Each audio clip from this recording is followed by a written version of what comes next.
चलिए बात करते हैं सांबा की, क्योंकि अगर कोविड की ड्यूरेशन को देखकर बात की जाए तो एक वक्त वो था जब लोग जो हैं उन तमाम एसओपी का पालन कर रहे थे, लेकिन अब कहीं ना कहीं लोग ढील बरतते हुए नजर आ रहे हैं और जिला सांबा में पुलिस प्रशासन ने एक बार फिर से सख्ती करना शुरू कर दिया है। इसी को मद्देनजर रखते हुए कोविड एसओपी का पालन न करने वालों पर पुलिस विभाग का डंडा एक बार फिर से चलने लगा है और अगर निर्धारित समय से अधिक ज्यादा देर तक ढाबे खुले रहेंगे, टी स्टॉल्स खुले रहेंगे तो उन्हें भी सील करने की प्रक्रिया का आगाज आने वाले वक्त में देखने को मिल सकता है। प्रशासन की इस चेतावनी को अगर किसी ने नजरअंदाज किया तो उन्हें उतना ही ये महंगा पड़ सकता है। और सांबा का अगर जिक्र करें तो जिला सांबा से तमाम ऐसी सरगर्मियां निकल कर आ रही हैं कि लोगों द्वारा तमाम उन एसओपी का खंडन किया जा रहा है। लोग बेतहाशा घरों से बाहर निकल रहे हैं लेकिन तमाम एसओपी का, गाइडलाइंस का पालन नहीं कर रहे हैं। और ऐसे में अगर टी स्टॉल्स की बात करें, ढाबों की बात करें तो इनके जितने भी मालिक हैं वो लंबे अरसे तक इन्हें खुला रखते हैं ताकि आवाजाही जो है वो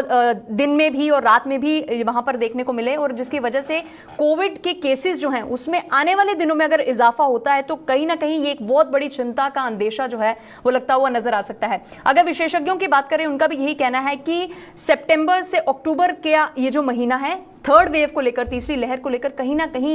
एक इजाफा जो केसेस में देखने को मिल सकता है और इसी पर अभी अंकुश लगाने के लिए प्रशासन द्वारा कुछ नई गाइडलाइंस जो हैं वो सांबा को लेकर भी निर्धारित की गई हैं। ज्यादा बातचीत के लिए सीधे रुख करेंगे हमारे सहयोगी ऋषि खजूरिया के पास। ऋषि, मैं आपसे जानना चाहूंगी, अगर सांबा का जिक्र करें, एक वक्त वो था जब कोविड की शुरुआत हुई थी तो लोगों ने प्रशासन का मिलकर सहयोग दिया था, क्योंकि दो हाथ से बजने वाली ये ताली है और अगर प्रशासन और जनता मिलकर कार्य करेगी तो ही हम इस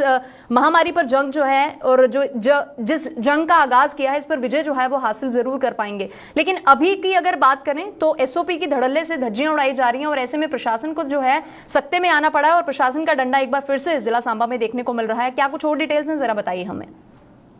देखिए, बिल्कुल आपको बता दें कि लगातार लोग जो भूल चुके कोरोना वायरस जैसी कोई बीमारी भी थी, लगातार लोग अब कोविड की जो गाइडलाइंस जारी की गई थी उनकी धज्जियां उड़ाते हुए नजर आ रहे हैं। और खासतौर पर मैं बताना चाहता हूं कि जिस तरह से दो लहरें कितनी घातक साबित हुई हैं, इससे भी लोगों ने शायद सबक नहीं लिया है और लगातार अब लोग कोविड प्रोटोकॉल्स की वायलेशन धड़ल्ले से कर रहे हैं। बिना मास्क के लोग देखे जा रहे हैं, लेकिन कहीं ना कहीं जिस तरह से रिलैक्सेशन दी गई थी जिला सांबा में हर वर्ग के दुकानदार को, उसके लिए समय निर्धारित किए गए और जिस कैटेगरी में जो दुकानें फॉल करती थी, चाहे रेस्टोरेंट फॉल करते थे, वो शायद उस वक्त को भी साथ लेकर नहीं चल रहे और वक्त से ज्यादा जो वो दुकानें खोल के रख रहे हैं। कल ही देर शाम को जो डीसी सांबा और उसी के साथ साथ एसएसपी सांबा ने एक प्रेस वार्ता की और प्रेस वार्ता में उन्होंने कड़े शब्दों में ये कहते हुए कहा कि अब जो भी कोविड प्रोटोकॉल्स की वायलेशन करेगा उसके खिलाफ सख्त कार्रवाई की जाएगी। उन्होंने बोला कि आप आने वाले वक्त में देखिए अब हम किस तरह से एक्शन लेते हैं। यानी कहीं ना कहीं लगातार शिकायतें मिल रही थी। बिल्कुल ऋषि, और ये अनिवार्य भी है क्योंकि अगर विशेषज्ञों की बात करें हम, उनका भी यही कहना है, साफ तौर पर ऋषि, विशेषज्ञों का भी यही कहना है कि आने वाले कुछ महीनों में तीसरी जो वेव है, तीसरी जो लहर है, उसका आगमन अगर होता है तो बहुत ज्यादा क्षति जो है वो देखने को मिल सकती है। तो मुझे लगता है प्रशासन का ये जो कदम अभी के लिए है, और जैसे कि आपने डीसी सांबा का यहाँ पर जिक्र किया है, एसएसपी का जिक्र किया है कि उनकी बैठक के दौरान कुछ ऐसे नतीजे निकल कर आए हैं जो लोगों के लिए, उनके हित में होंगे, तो लगता है कि आने वाले वक्त में ये काफी कारगर जो है वो साबित हो सकते हैं।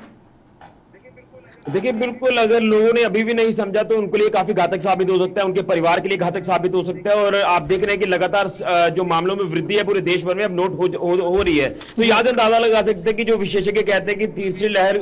अक्टूबर में दस्तक दे सकती है, उससे पहले हमें पूरी तरह से अलर्ट रहना, आपको बचाना है, अपने आप को बचाना है, सोसाइटी लोकेलिटी के लोगों को बचाना है। लेकिन कहीं ना कहीं प्रशासन का अब डंडा चलना शुरू हो चुका है कि अगर प्रशासन ने साफ तौर पर कह दिया कि अगर इनको गाइडलाइंस की आप अवहेलना करेंगे तो आपके ऊपर कार्रवाई की जाएगी। और कल जो पूरी कार्रवाई की गई है पुलिस की तरफ से, ये सांबा के ही नानकचक इलाके में की गई। यहाँ पर देर रात 11 बजे तक ये ढाबे, टी स्टॉल या प्रोविजन स्टोर दुकानें जो है ये खुली रही थी और समय की आप लोग देख सकते हैं कि यहाँ पर अवहेलना की गई है। तो यहाँ से अंदाजा लगाना होगा कि लोग सीरियस नहीं है। अगर हाईवे के जितने तमाम टी स्टॉल्स हैं या हाईवे पर जितने भी ढाबे हैं, मुझे लगता है कि उन लोगों द्वारा इस तरीके की हिमाकत जो है वो ज्यादा देखने को मिल रही है, क्योंकि अगर मानसर मोड़ की बात करें वहां पर भी अमूमन देर रात तक जितने भी ढाबे हैं, छोटे टी स्टॉल्स हैं, वो खुलते हुए नजर आते हैं। हाईवे का जिक्र करें, आसपास के इलाकों का जिक्र करें तो वहां पर भी बेतहाशा तरीके से एसओपी की धज्जियां उड़ाई जा रही। तो मुझे लगता है कि अभी के लिए ऐसा कदम उठाना बहुत ही ज्यादा सराहनीय होगा और लोगों ने अगर इसके अगेंस्ट जाने की कार्रवाई भी की तो उनके लिए कड़े कदम जो है वो प्रशासन को जरूर उठाने चाहिए।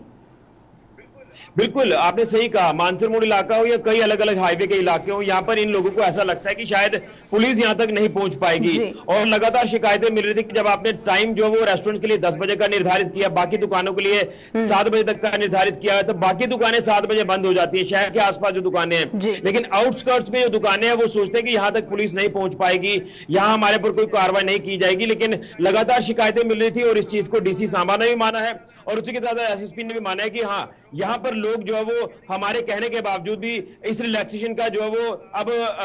आप ये कह सकते हैं कि